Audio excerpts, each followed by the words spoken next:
I've been collecting stories that are told in the Soviet Union by their people among themselves, which reveal they've got a great sense of humor, but they've also got a pretty cynical attitude toward their system. And I told this one, Bill, you'll have to hear it again. I told it in the car. I didn't tell this one to Gorbachev.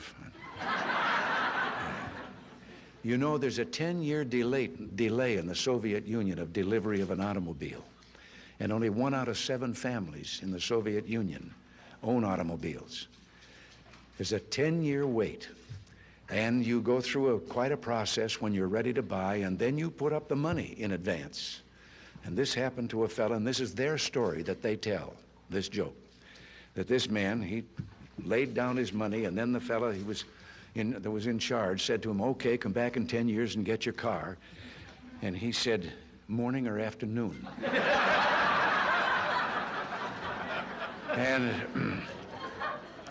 And the fellow behind the counter said, well, 10 years from now, what difference does it make? And he said, well, the plumber's coming in the morning.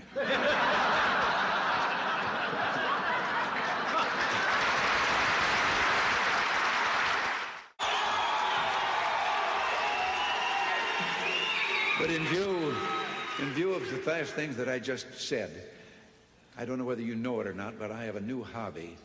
I am collecting stories that I can actually prove are told among the Russian people. They make them up themselves, they tell them between themselves, reveals they got a great sense of humor, and they've also got a little cynical attitude about things in their country. And one of these stories, the one I'm going to tell you, I told to General Secretary Gorbachev, and he laughed.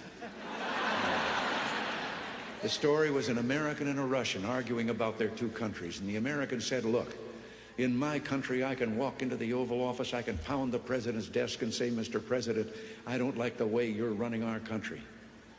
And the Russian said, I can do that. The American said, you can? He says, yes. I can go into the Kremlin, to the General Secretary's office, pound his desk and say, Mr. General Secretary, I don't like the way President Reagan's running his country. You know, less than 1 family out of 7 in the Soviet Union owns an automobile. Most of the automobiles are driven by the bureaucrats. The government furnishes them and drivers and so forth. So an order went out one day to the police that anyone caught speeding, anyone, no matter who, gets a ticket. Well, Gorbachev came out of his country home, his dacha. He was late getting to the Kremlin. There was his limousine and driver waiting. He told the driver to get in the back seat, he'd drive, and down the road he went. They passed 2 motorcycle cops. One took out after him. And pretty soon he's back with his buddy, and his buddy says, well, did you give him a ticket? And he said, no.